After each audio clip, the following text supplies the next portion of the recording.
আসসালামু আলাইকুম। আজকের বাংলা নিউজে সবাইকে জানাচ্ছি স্বাগতম। শুরুতে জানাচ্ছি বিশ্বের আলোচিত খবরের শিরোনাম। ইসরায়েলি হামলায় গাজায় আরও ৩২ জন নিহত। ইসরায়েলি বোমা নিষ্ক্রিয়ের সময় ইরানের ২ বিপ্লবী গার্ড নিহত। গাজায় খাবার পাচ্ছে না প্রতি ৩ জনের একজন, জানিয়েছেন জাতিসংঘ। পিকেকে অস্ত্র সমর্পণ করলে কুর্দিদের সঙ্গে শান্তি প্রক্রিয়া বেগবান হবে, জানিয়েছেন এরদোয়ান।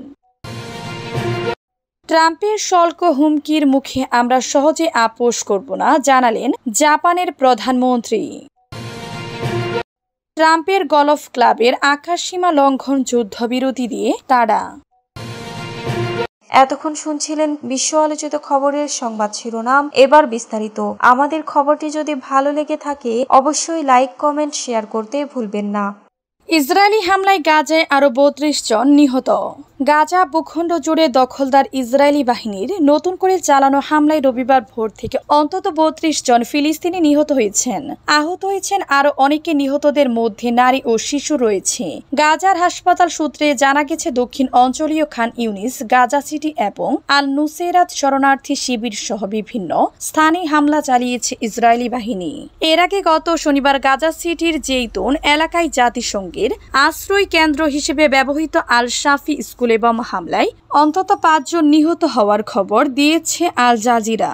সেখানে প্রাণী বেঁচে যাওয়া জাওয়াজ সালামি বলেন, রাত ২টার দিকে বিকট শব্দে ঘুম ভেঙে যায়। লোকজন চিৎকার করছিল, সাহায্য চাইছিল। তারপর হঠাৎ চারদিকে চুপচাপ হয়ে যায়। সালমি আরও জানান, তার সন্তানদের নিয়ে স্কুলের একটি ভাঙা দেয়াল টপকে পালিয়ে এসেছেন। সেখানে কয়েকটি পরিবার পুরোপুরি নিশ্চিহ্ন হয়ে গেছে বলে জানান তিনি। ইসরায়েলি বোমা নিষ্ক্রিয়র সময় ইরানের ২ বিপ্লবী গার্ড নিহত। গত মাসে ইসরায়েলি হামলার কবলে পড়া ইরানের পশ্চিম অঞ্চলীয় একটি এলাকায় রবিবার বিস্ফোরণ নিষ্ক্রিয়র সময় ইরানের বিপ্লবী গার্ডের ২ সদস্য নিহত হয়েছেন। ইরানের গণমাধ্যম এ তথ্য জানিয়েছে।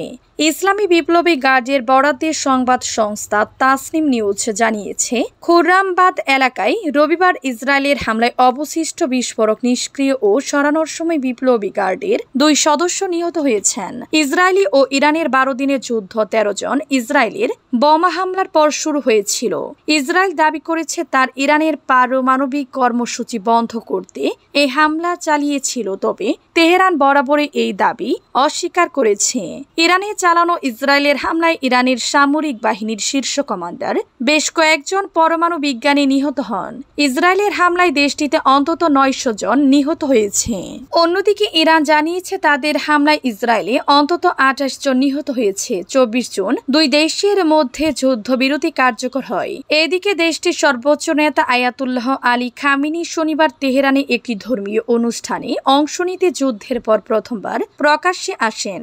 যুদ্ধের প্রথম দিন থেকে যুদ্ধ থাকা ইরানের আকাশ সীমা বৃহস্পতিবার পুনরায় চালু করার ঘোষণা দিয়েছে দেশটি। গাজায় খাবার পাচ্ছে না প্রতি ৩ জনের একজন, জানিয়েছেন জাতিসংঘ। জাতিসংঘের বিশ্ব খাদ্য কর্মসূচি WFP জানিয়েছে যে গাজা উপত্যকায় মানবিক সংকট চরমে পৌঁছেছে। সম্প্রতি সংস্থাটি এক বিবৃতিতে জানায়, গাজায় প্রতি ৩ জনের মধ্যে একজন ব্যক্তি পুরো দিন উপোস থাকতে হচ্ছে। কোনো ধরনের খাবার পাচ্ছে না। খাদ্য সরবরাহ শুরু করা হলেও তা চাহিদা তুলনায় অপ্রতুল। লাখো মানুষের জীবন এখনো অনাহারের হুমকির মুখে রয়েছে। WFP জানায়, ২১ মে থেকে সীমিত আকারে সীমান্তে ক্রসিং পুনরায় চালু হওয়ার পর তারা কয়েক ডজন ত্রাণ কনভয় পাঠাতে সক্ষম হয়েছে। তবে এই সরবরাহ ২০ লাখেরও বেশি মানুষের জন্য প্রয়োজনীয় খাদ্যের তুলনায় অন্তত নগণ্য। সংস্থাটি প্রতিদিন উত্তর, মধ্য ও দক্ষিণ সীমান্ত পয়েন্ট দিয়ে অন্তত ১০০টি ত্রাণবাহী ট্রাক প্রবেশের অনুমতি চেয়েছে ইসরায়েলি কর্তৃপক্ষের কাছে। পিকেকে অস্ত্র সমর্পণ করলে কুর্দিদের সঙ্গে শান্তি প্রক্রিয়া বেগবান হবে, জানিয়েছেন এরদোয়ান। তুরস্কের প্রেসিডেন্ট রজব তাইয়েফ এরদোয়ান শনিবার বলেছেন, কুর্দি বিদ্রোহী গোষ্ঠী পিকেকে অস্ত্র। তুরস্কের প্রেসিডেন্ট রজব তাইয়েফ এরদোয়ান শনিবার বলেছেন, কুর্দি বিদ্রোহী গোষ্ঠী পিকেকে অস্ত্র সমর্পণ শুরু করলে কুর্দিদের সাথে শান্তি প্রচেষ্টারও বেগবান হবে। পিকেকে জানিয়েছে তারা ১০ থেকে ১২ জুলাইয়ের মধ্যে ইরানি কুর্দিস্তানে একটি অনুষ্ঠানের মাধ্যমে অস্ত্র অস্ত্র ধ্বংস করা শুরু করতে পারে এমন ঘোষণার পর এরদোয়ান এই মন্তব্য করেন। ইস্তাম্বুল থেকে এএফপি জানায় আজারবাইজানে একটি অর্থনৈতিক সম্মেলন শেষে ফেরার পথে শনিবার আনাদোলু রাষ্ট্রীয় বার্তা সংস্থাকে তিনি বলেন, সন্ত্রাসী সংগঠনটি অস্ত্র সমাপনের সিদ্ধান্ত বাস্তবায়ন শুরু করলে এই প্রক্রিয়া আরও খানিকটা গতি পাবে। পিকেকে গত মে মাসে তাদের সশস্ত্র আন্দোলনের অবসান ঘোষণা করে কুর্দিস্তানে পিকেকের সাথে সংঘাত 1984 সাল থেকে 40,000-এর বেশি প্রাণ কেড়ে নিয়েছে এবং কুর্দিস্তানের তুরস্কের জনগণ ও আঞ্চলিক প্রতিবেশীদের সাথে দীর্ঘদিন ধরে সম্পর্ক বিঘ্নিত করে রেখেছে। পিকেকের এক কমান্ডার সোমবার এএফপিকে নাম প্রকাশ না করার শর্তে বলেন, সদ্যকাল লড়াইয়ে অংশ নেয়া কিছু যোদ্ধা সদিচ্ছার নিদর্শন হিসেবে একটি অনুষ্ঠানের মাধ্যমে তাদের অস্ত্র ধ্বংস বা পুড়িয়ে ফেলবে। ট্রাম্পের শুল্ক হুমকির মুখে আমরা সহজে আপোষ করব না, জানিয়েছেন জাপানের প্রধানমন্ত্রী।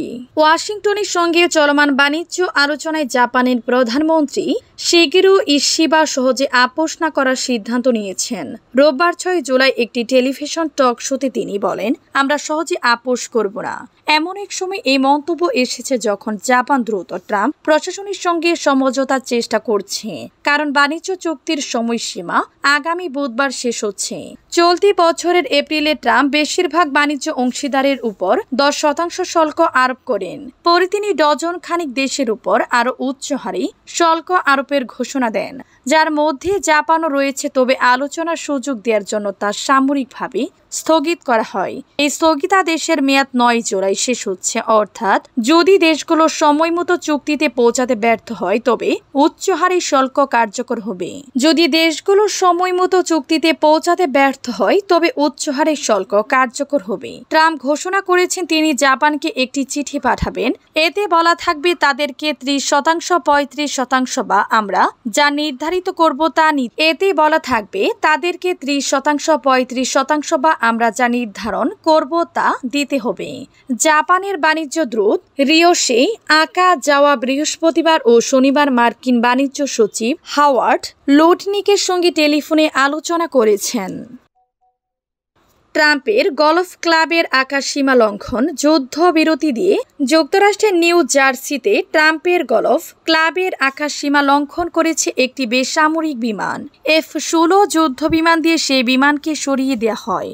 সংবাদ মাধ্যমের প্রতিবেদনে বলা হয়েছে, যুক্তরাষ্ট্রের নিউ জার্সিস বেডমিনিস্টারে প্রেসিডেন্ট ডোনাল্ড ট্রাম্পের গলফ ক্লাবের আকাশসীমায় নিষেধাজ্ঞা থাকা অবস্থায় বেসরকারি ছোট বিমান প্রবেশ করে।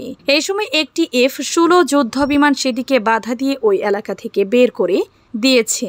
শনিবার এক বিবৃতিতে একথা জানিয়েছে মার্কিন সামরিক বাহিনী। স্থানীয় সময় শনিবার দুপুর 2:29 এই ঘটনা ঘটে। অ্যারোস্পেস ডিফেন্স কমান্ড নোরাট জানিয়েছে এটা ছিল শনিবার পঞ্চমবারের মতো অনুমোদিত আকাশসীমা লঙ্ঘন।